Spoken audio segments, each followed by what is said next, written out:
Hello, citizens, and welcome back. These are the player ratings for Man City 1, Brentford 0 in the Premier League. Make sure to hit the like button, hit subscribe as well, and let's jump into it. So, the player ratings. Look, we start with Edison in goal, and I think he did pretty well. He made a save in the first half when he was 1-on-1. It did go straight at him, but I think he did okay. You know, he came rushing out as well to help out his defence when we needed him to, because Brentford were counting quite dangerously, and Edison was picking up the pieces. He looked pretty safe in goal today. So I'll give him a 6. Ahead of him, Stones wasn't his best game, was it? He got out-muscled by Tony in the first half. I don't really remember him in the second half. I love Stones. I do. I think he's one of our better players. I think we're a much better team when he's in it. Not his best today. 6. Diaz, he's still in that funk. You know, he has moments of greatness, moments of badness. Today was just a bit of a... I think he struggled with Tony's physicality today, and I think he's been showing that against a few centre-halves recently. But look, I mean, I don't doubt his determination. I don't doubt his heart, and I don't doubt his passion and all that. But when he has a bad game, that defense, it just doesn't look safe. And at the moment, that defense doesn't look safe. I'll give him a 6 as well.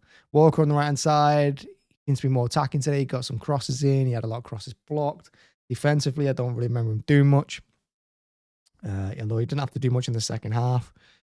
Give him a 6. Akanji on the left-hand side, as I said in the match reaction, I think he got forward really well. I think he was breaking their lines quite good. And I don't think Brentford kind of knew what to do with him, because when he put his extra body in the midfield to help us out, I think they struggled to pick him up. They didn't know if to go to him or not. And he created a lot of space for him and Bob and Doku when he came on that left-hand side.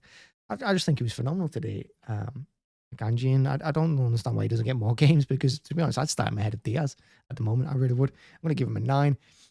Rodri, CDM, another one, not his best game. He made a couple of crucial interceptions, particularly at the end when he threw his body in the line of Flecken, who's about to half volley at goal in the 96th minute. But he does what Rodri does. He keeps hold of the possession. He sprays the ball left, sprays the ball right. And he breaks a lot of counterattacks up when he can anyway. So I'll give him a 6. Alvarez, he took every single corner. Every single one was useless. And he got the assist, but I think I'm going to put that down to their player slipping. I think it was Ayer, was it? Rather than his unbelievable, skillful pass.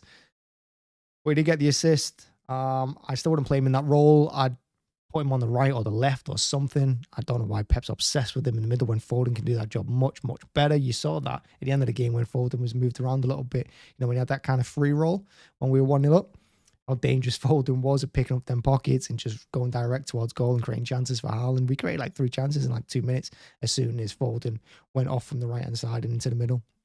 So Alvarez's obsession with that middle from Pep, do not get it, don't understand it, baffling. 6. Bob, not his best game. I think it was his first Premier League start today. Didn't too great. Didn't see much of the balls. Fairness, could have had a goal. Me cleared it off the line, but that's what me does.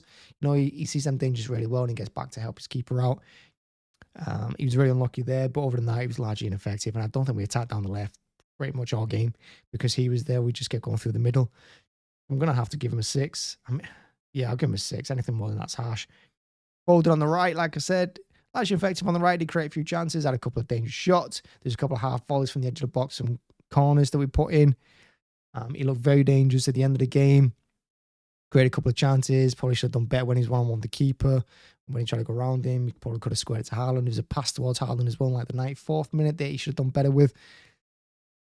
But I'll give him a 7. I think he was really good at the end, but first half, like everyone else, a bit of a mess. And then you got Haaland up front, who took his goal really well. I've got to say, he looked absolutely nonchalant when he put that in. He just didn't give a crap when he scored it. Could have had 2 if Walker stayed on side at the end. But look, I've triple captained him this week, and I've had an absolute nightmare. And he's had a nightmare, and I'm hoping he's still angry about how this week's gone, because I want him to take that into next month and make teams suffer, because I think he's let us down a little bit this week. I really do. And I know we've won 1 game and we drew 1 with Chelsea. But he really should have bagged the hat-trick against Chelsea. And today, I don't think he could have done more because he wasn't really given much service. So I'll give him a 7 because he did take his goal really well. The thing about Haaland is he just runs around in circles in the box. That's all he does constantly. Just runs around. Just run behind the defence, come back around, do it again. Come back around, do it again. And we're just passing it around the edge of the box with our centre-halves. What are we doing? Just cross the ball into the bloody box. That's what every other team does when they've got a striker. Why are we the only team that doesn't cross the ball to their striker? It's so strange. But it is what it is. But when Haaland is in play, you'll see how many times we put that ball in the box. It is crazy when Haaland is in play, how many crosses we put in. But when he's in there, we won't cross it. It's the strangest thing. So, yeah. 7 for Haaland. Thanks so much for watching. Thanks for checking it out. Make sure to hit the like button, hit subscribe as well. Make sure to check out the match reaction up here. Thanks very much for watching as always. Bye-bye.